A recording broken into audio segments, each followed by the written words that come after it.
Hello दोस्तों, कैसे आप सभी। दोस्तों आज हम देखेंगे ये जो यूपी पुलिस का आ रहा है एग्ज़ाम होने वाला है, उसी का प्रैक्टिस सेट है सामान्य हिंदी की, जो सामान्य गिनती जानकारी भी एग्जाम से आता है।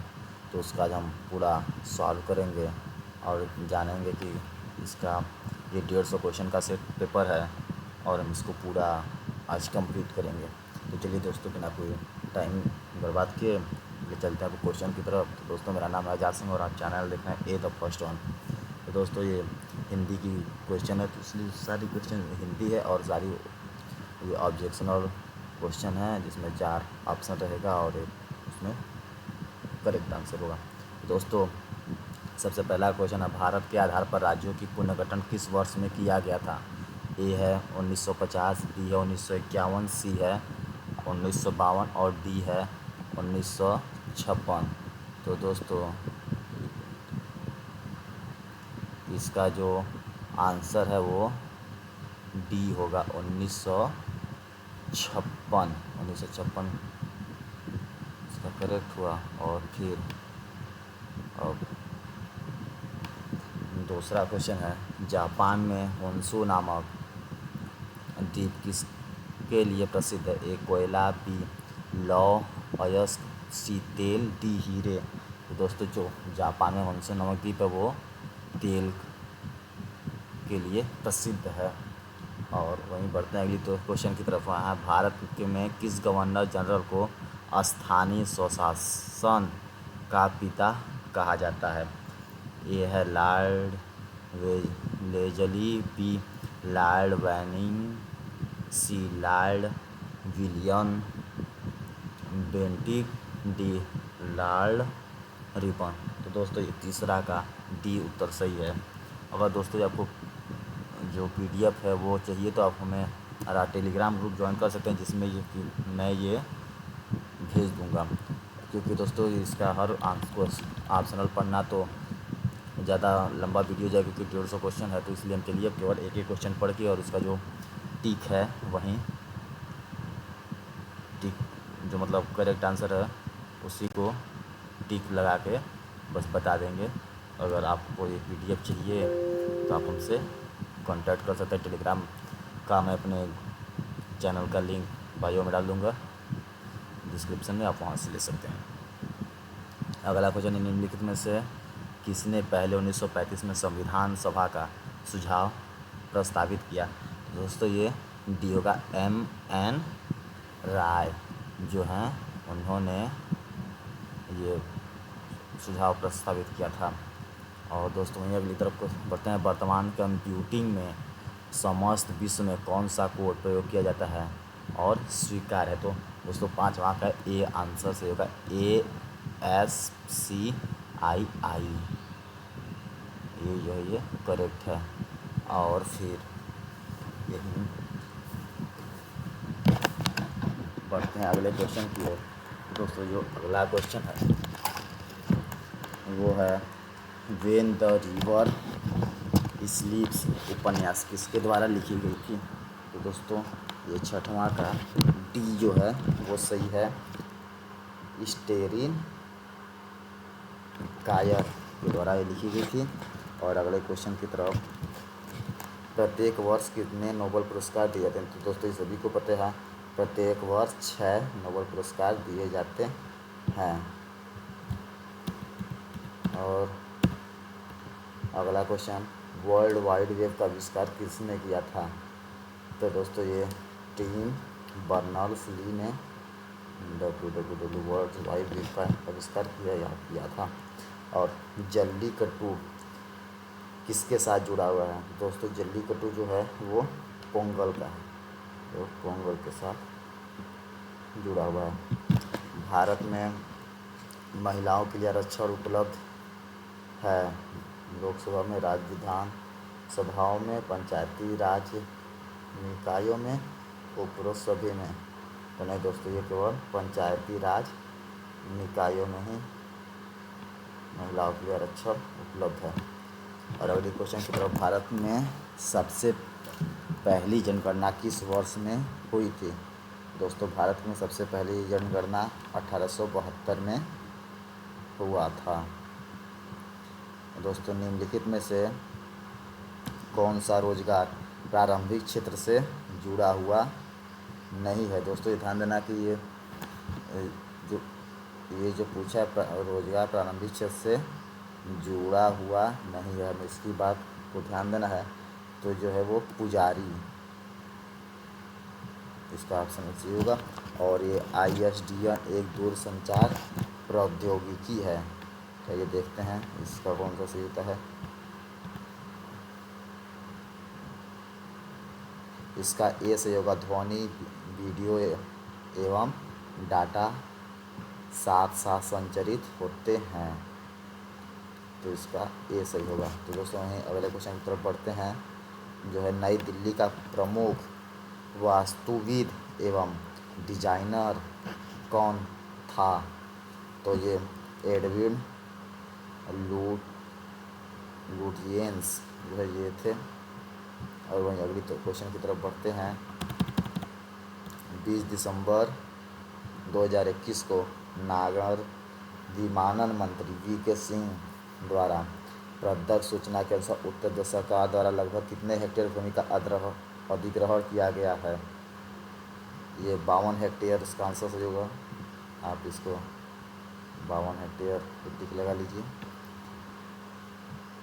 और फिर अगला क्वेश्चन 20 दिसंबर 2021 को world anti doping agency WADA द्वारा किस वर्ष की डोपिंग रोधी नियम उल्लंघन रिपोर्ट प्रकाशित की गई।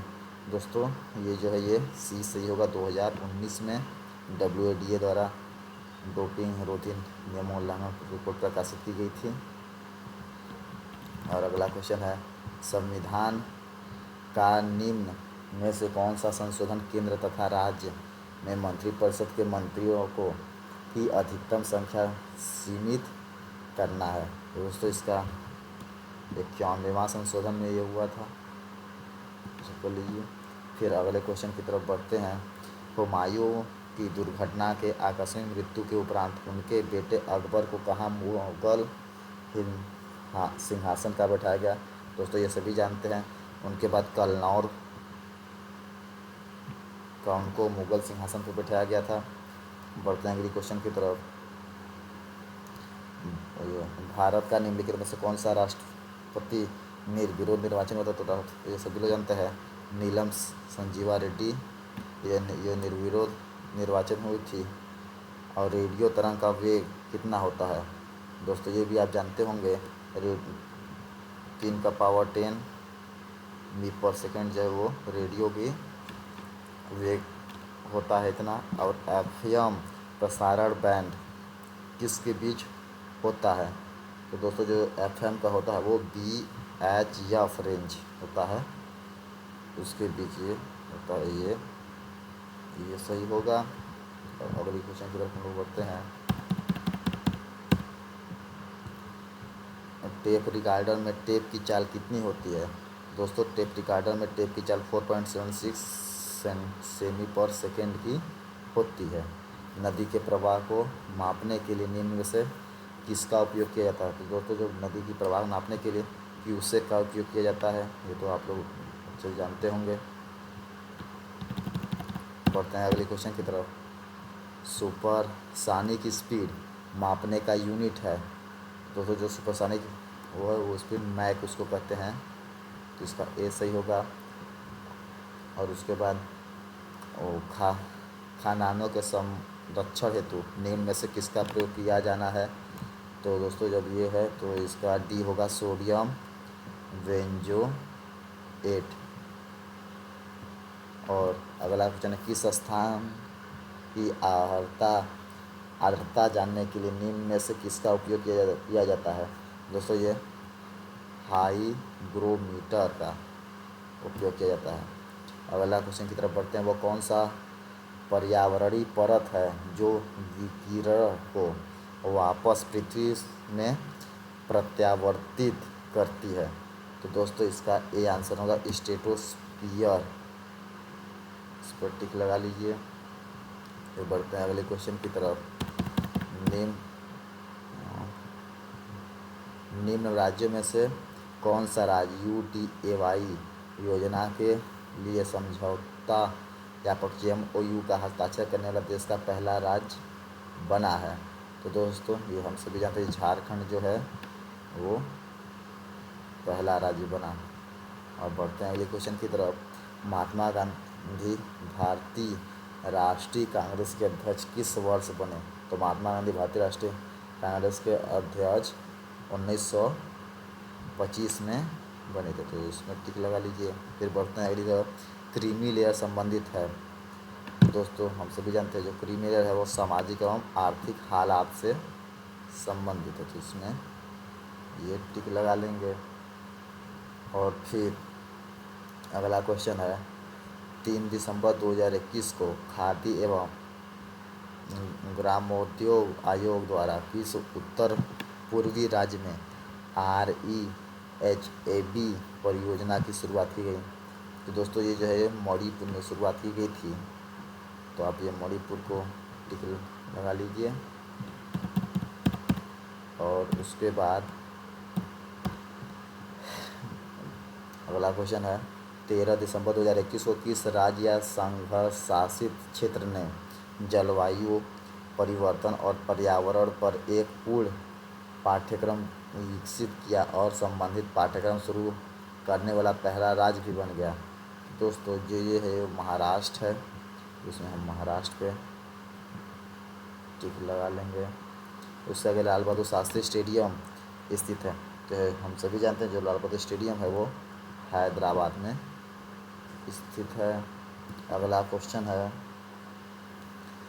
19 नवंबर 2021 को प्रधानमंत्री नरेंद्र मोदी द्वारा उत्तर प्रदेश के झांसी के गौरौठा में कितने मेगावाट के ultra mega power solar power नहीं मेगा सोलर पावर पार्क की आधारशिला? तो दोस्तों सभी जानते हैं 600 मेगावाट की वहाँ पे आधारशिला रखी गई है। क्वेश्चन की तरफ अगला क्वेश्चन है रक्त लाल दिखाई देने का कारण है? तो दोस्तों हम सभी जानते हैं जब रक्त लाल तो हीमोग्लोबिन, ये इसका डी सही होगा आंसर, हीमोग्लोबिन। और अगला क्वेश्चन है 17 दिसंबर 2021 को किस राज्य सरकार ने तमिल थाई वाछथु गीत को राज्य गीत घोषित किया था? तो दोस्तों ये तमिलनाडु का है, तमिलनाडु में ये हुआ था, इसको टिक कर देते हैं। अगला क्वेश्चन है 25 नवंबर से 5 दिसंबर 2021 के मध्य स्पेन में आयोजित डेविस कप 2021 का खिताब मारिन सिलीज को पराजित कर किसने जीता? तो दोस्तों ये जो ये डेली नयन मेदवेदेव ये जो है ये जीते थे। फिर अगला क्वेश्चन है गोल्डन पेन ऑफ फ्रीडम पुरस्कार किससे संबंधित है? तो दोस्तों ये पत्रकारिता से संबंधित है, अब इसमें ए में टिक लगा लीजिए। अब बढ़ते हैं हम लोग सामान्य हिंदी के क्वेश्चन की तरफ। तो दोस्तों यहाँ पर क्वेश्चन है समास बताइए भरपेट। तो दोस्तों जब जो भरपेट का समास है वो है अव्ययी भाव समास, अव्ययी भाव समास। और दोस्तों अगला क्वेश्चन है एक दिन बैठे बैठे यह बात अपने ध्यान में चढ़ी कि कोई कहानी ऐसी कहिए कि जिसमें हिंदवी छूट और किसी बोली का पुट न मिले। पंक्ति किस लेखक की है? तो दोस्तों ये जो पंक्ति है वो मुंशी इंशाअल्लाह खां की है, इसलिए इसको बी में टिक कर दीजिए। और उससे अगला क्वेश्चन है निम्नलिखित में से क्रिया विशेषण अव्यय चुनिए। तो दोस्तों ये जो है ये राधा रात भर जागती रही, ये इसका क्रिया विशेषण है। और निम्न में से कौन जीवनी है? तो ये इसका जीवनी आवारा मसीहा, ये जीवनी है। और दोस्तों ये देखें, ये पंक्ति पढ़ के इसका उत्तर 43 से 45 तक है। तो दोस्तों ये आपका रहेगा। आइए आप हमें करके हमारे आप पढ़िएगा, इसको पढ़ करके आराम से देख लीजिए, इसको रोक करके आप पढ़िएगा, पढ़ करके उसके बाद क्वेश्चन भी देख लीजिए। 43, 44, 45 इसके बेस पे क्वेश्चन है। ये आप हमें आंसर इसका व्हाट्सएप और यूट्यूब पे कमेंट करके दे दीजिएगा। हम बढ़ते हैं अगली क्वेश्चन की तरफ। हालांकि हम अगर पढ़ेंगे तो वीडियो ज़्यादा लंबा हो जाएगा, इसलिए हम वीडियो छोटा करने के लिए छोड़ दे रहे हैं। अगला क्वेश्चन है 46 नंबर, अशुद्ध शब्द छाटिए। तो अशुद्ध शब्द अभ्यस्त, अभ्यस्त और अभ्यस्त। तो दोस्तों ये जो सी है वो शुद्ध शब्द छाटिए, तो शुद्ध है। और उसके आगे बढ़ते हैं।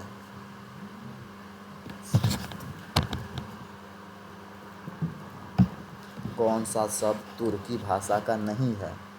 तो दोस्तों ये पैगंबर जो है वो तुर्की भाषा का नहीं है। अगला क्वेश्चन है, जल, प्राण, पुत्र किस शब्द का अनेकार्थी है?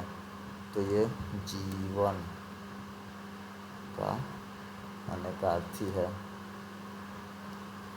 उपवाक्य पहचानिए। वह आदमी जो कल आया था वह भी आया है। दोस्तों ये जो है इसका बी सही होगा, विशेषण उपवाक्य। अगला क्वेश्चन है, कौन सी ध्वनि महाप्राण नहीं है? दोस्तों इसका आंसर होगा सी, ज। जो को हम टिक लगा देते हैं, फिर आगे बढ़ते हैं। अगला क्वेश्चन, निम्नलिखित पद में से कौन सा पद वाया या प्रत्यय लगाने से बना है? तो दोस्तों ये जो है ये खवाया, खवाया जो है वो वाया प्रत्यय लगाने से बना है, इसलिए। अगला क्वेश्चन है, निम्न में एक देवता का पर्यायवाची नहीं है। तो ये किंकर जो है इसका सी सही होगा। और साकेत महाकाव्य के रचयिता हैं। दोस्तों साकेत महाकाव्य के रचयिता जो मैथिली शरण गुप्त हैं, तो टिक लगा दीजिए। और अगला क्वेश्चन है, गौ प्लस चरती की संधि है गौस चरती, इस पर टिक लगा लीजिए। और अगले क्वेश्चन की तरफ बढ़ते हैं।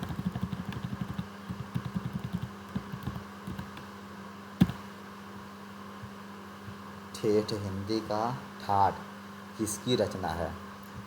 तो दोस्तों ये जो है ये अयोध्या सिंह उपाध्याय, जिनको हरि औध के नाम से जाना जाता है, ये इनकी लिखी गई है। और अगला क्वेश्चन है, शुद्ध वाक्य छाटिए। उस वन में प्रातः काल के समय का दृश्य बहुत ही सुहावना होता था। उस वन में सुबह के समय का दृश्य बहुत ही सुहावना होता था। उस वन में प्रातः काल का दृश्य बहुत ही सुहावना होता था। उस वन में सवेरे का समय बड़ा ही मनोरम होता था। तो दोस्तों ये सी इसका सही होगा। उस वन में प्रातः काल का दृश्य बहुत ही सुहावना होता था। किस शब्द में उपसर्ग नहीं है? तो यह है ओढ़ना, इसका उत्तर होगा। और पहला क्वेश्चन, निम्नलिखित में स्त्रीलिंग शब्द है? तो नर, अहिंसा, अंतरी, ऊपरी ग्रह। तो ये अहिंसा ये स्त्रीलिंग।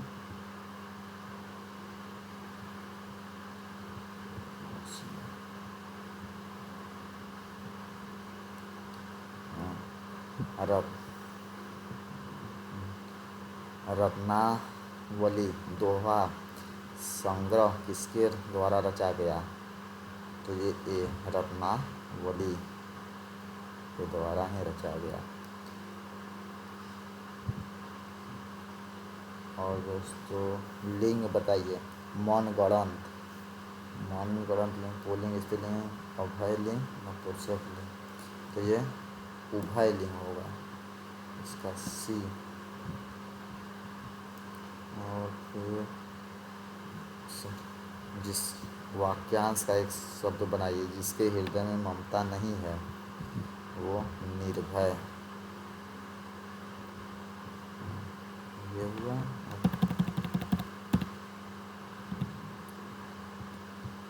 इसके आगे क्वेश्चन 62वां, किस वाक्य में विराम चिन्ह का उचित प्रयोग नहीं है? मैं मनुष्य में मानवता देखना चाहती हूँ, उसे देवता बनाने की मेरी इच्छा है। दूसरा, वह बहुत दूर से आ रहा है, सुनो सुनो वह गा रही है। प्रिय महाशय, मैं आपकी आभारी हूँ। तो इसमें डी आंसर सही है, प्रिय महाशय मैं आपकी आभारी हूँ। अगला क्वेश्चन है, निम्न में महाप्राण व्यंजन कौन सा है? तो इसका भ।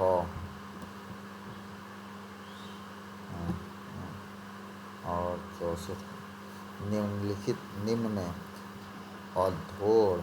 अधोस वर्ग कौन सा है? तो ये प, ये सही होगा।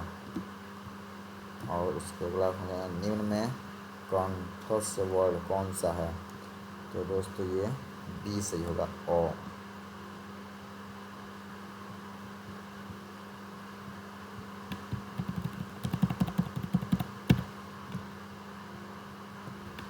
और अगला क्वेश्चन है, निम्नलिखित में ऋण शब्द है। तो दोस्तों दूध वाला, घुड़सवार, नाक, लंबोदर। तो ये नाक जो है वो रूढ़ शब्द है। और अगला क्वेश्चन है, रत्नाकर का संधि विच्छेद करिए। तो रत्न धन आकर रत्नाकर हो जाएगा। हाँ। अगला क्वेश्चन है, प्रतिमान में समास है वो भी अव्ययी भाव। अगला क्वेश्चन है, परिक्रमा में उपसर्ग है। तो ये डी, परी। अगला क्वेश्चन है, भलाई में प्रत्यय है। तो आई, भलाई का आई। अगला क्वेश्चन, निम्न में कौन सा शब्द तत्सम है? आलस, इसको टिक कर लीजिए। अगला क्वेश्चन, निम्न में कौन सा शब्द तद्भव है?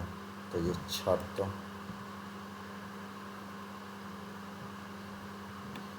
टिक कर लीजिए। इसके बाद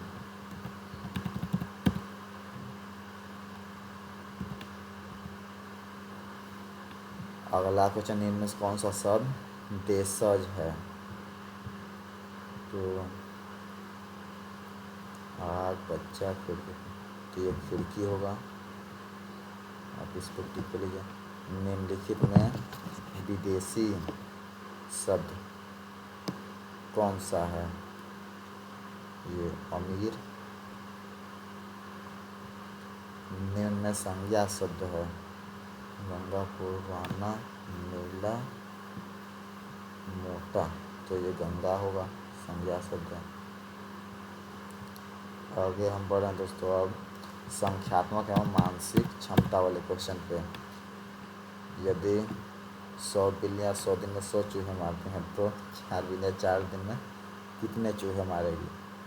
तो दोस्तों यहाँ पर 100 बिल्लियाँ 100 दिन में,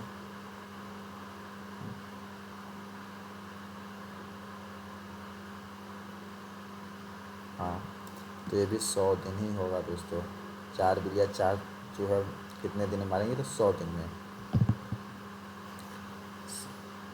दोस्तों ये मैथ का क्वेश्चन है इसलिए नहीं हो पाएगा। मैं वीडियो दे दूँगा, अगर आपको देखना होगा तो आप कर सकते हैं, क्योंकि हम यहाँ न्यूमेरिकल सॉल्व करने लगेंगे तो ज़्यादा समय लग जाएगा, वीडियो ज़्यादा लंबी हो जाएगी, जिसमें कि आप परेशान होने लगेंगे।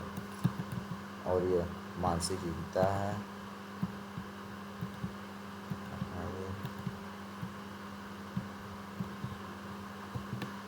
नीचे इसका उत्तर भी है और ये पूरा इसका देखेंगे तो यहाँ न्यूमेरिकल पूरा सॉल्व करके दिया गया है। तो दोस्तों हम वीडियो लंबे होने की वजह से यहीं पर रोक दे रहे हैं, आप लोग अपना देख लीजिएगा, इसको सॉल्व करके मैं PDF दे दूँगा, टेलीग्राम ग्रुप में ज्वाइन कर लीजिएगा आप।